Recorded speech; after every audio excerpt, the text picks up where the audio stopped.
Salam jumpa kembali dalam pembahasan tentang karya Weber, Etika Protestan dan Semangat Kapitalisme. Dalam bagian berikut kita akan melihat kritik terhadap karya Weber dalam Etika Protestan dan Semangat Kapitalisme. Banyak pengkritik Weber gagal memahami tesisnya. Mereka mengkritik atas apa yang tidak dikemukakan oleh Max Weber. Samuelson tahun 1961 misalnya mengatakan bahwa sementara negara-negara kapitalisme awal adalah negara-negara Protestan, namun tidak semua negara Protestan mengalami tingkat kemajuan ekonomi yang sama. Tidak ada hubungan antara Protestantisme dan kapitalisme, karena negara-negara Protestan berbeda-beda dalam tingkat kemajuan ekonominya. Samuelson juga melihat bahwa Skotlandia yang kebanyakan penduduknya beragama Protestan tidak mengalami kemajuan ekonomi, kecuali pada abad-abad yang kemudian. Tony tahun 1938 mengatakan bahwa semangat bisnis seperti yang dikemukakan oleh Max Weber sudah ada sejak masa Renaissance di Italia, walaupun pada waktu itu belum ada reformasi.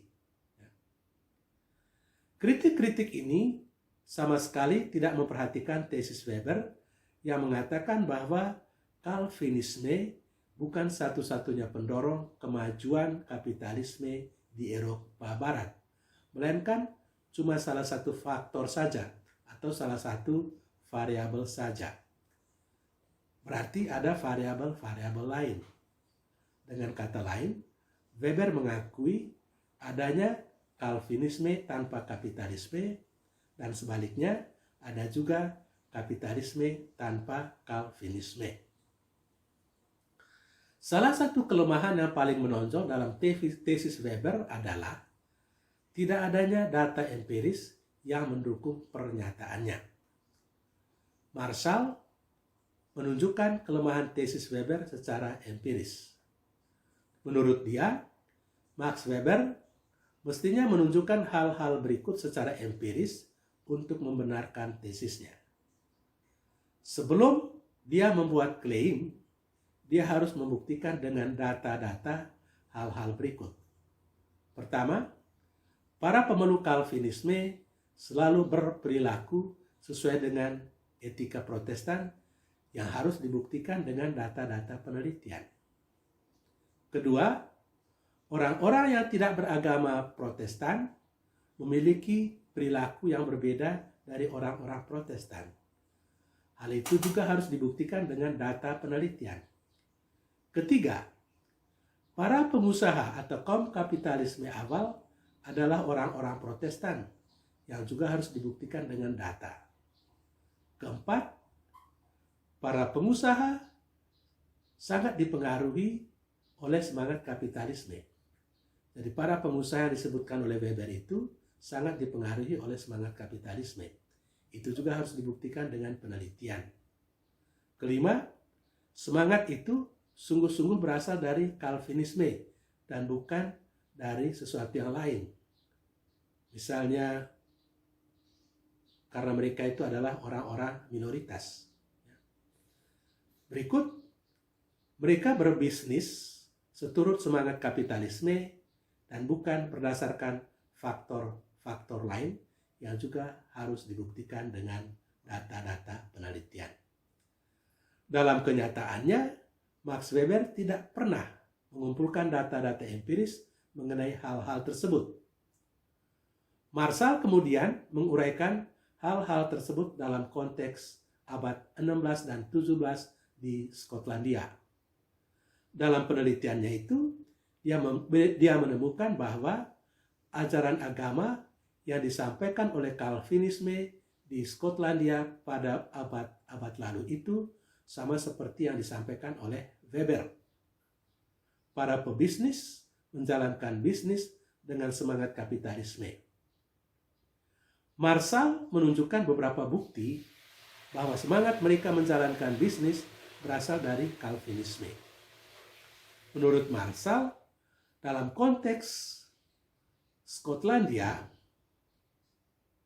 ada sedikit dasar untuk mendukung argumentasi Weber, tetapi hanya berlaku untuk kelas pengusaha dan tidak berlaku untuk kelas-kelas pekerja atau kaum buruh.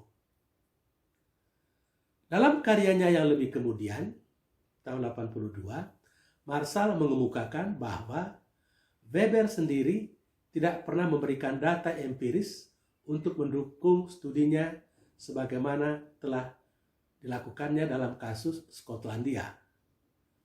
Menurut dia, kelemahan yang paling menonjol dalam studi Weber adalah bahwa dia mengasumsi motif dan pemahaman tertentu menjadi dasar dari perilaku bisnis para pengusaha kapitalisme rasional dan menyimpulkan motif ini dari tindakan mereka.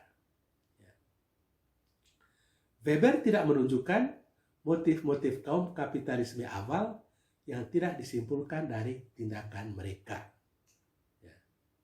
Tanpa data empiris seperti itu, kita sulit mengatakan apakah etika Protestan atau semangat kapitalisme mempengaruhi tingkah laku mereka atau memang ada faktor-faktor lain yang mengharuskan mereka bertingkah laku seperti itu. Hal yang sama bisa dikatakan tentang semangat tradisionalisme para pengusaha sebelum reformasi. Motif tidak bisa disimpulkan dari tindakan atau dari perilaku.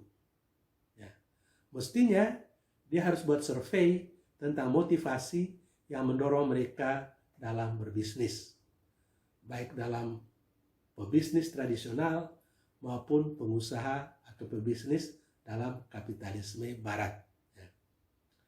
Bagi Marshall, Weber cuma membuat pernyataan-pernyataan, tetapi pernyataan-pernyataan tersebut tidak didukung oleh data-data empiris. Kritik lain juga mengatakan bahwa kemajuan kapitalisme di Eropa Barat bukan terutama karena nilai-nilai Calvinisme, melainkan karena posisi orang-orang Protestan sebagai orang-orang minoritas pada waktu reformasi. Pada saat itu, mereka umumnya terdepak dari pekerjaan-pekerjaan tradisional mereka. Tetapi persoalannya adalah mengapa minoritas Katolik tidak mengalami kemajuan seperti minoritas-minoritas Protestan. Menjawab pertanyaan itu, Luthi menjelaskan orang-orang Protestan cepat mengalami kemajuan karena sifat mereka yang suka protes katanya. Dan itu memberi semangat dinamisme kepada mereka. Berbeda dengan orang-orang Katolik yang tidak suka protes. Dan karena itu menurut Luthi tahun 1964, kemajuan tidak disebabkan oleh ajaran teologi tertentu, sebab perkembangan dan kemajuan juga sudah ada sebelum reformasi di banyak tempat di Eropa, termasuk di negara-negara Katolik. Kemajuan Protestan menurut dia adalah karena mereka itu adalah orang-orang minoritas. Oke, tapi persoalannya seperti tadi. Mengapa minoritas lain tidak mengalami kemajuan seperti minoritas Protestan?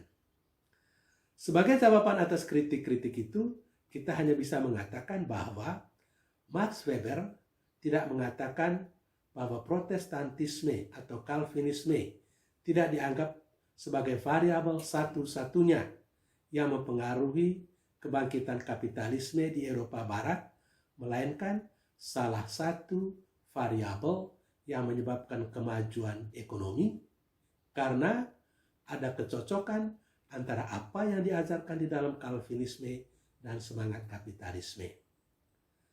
Ajaran-ajaran Calvinisme tidak bertentangan dengan semangat pebisnis yang memang suka mengakumulasi kekayaan. Mereka tidak menganggap itu sebagai dosa, melainkan sesuatu yang positif sejauh kekayaan itu tidak digunakan untuk berfoya-foya.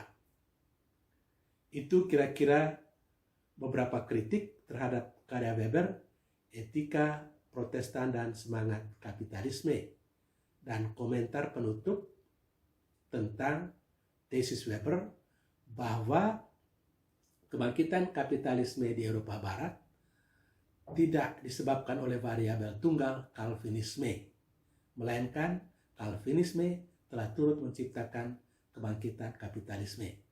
Selain Calvinisme masih ada variabel-variabel lain yang telah turut membangkitkan kapitalisme di Eropa Barat. Karena itu, ada kapitalisme tanpa Calvinisme dan ada Calvinisme tanpa kapitalisme.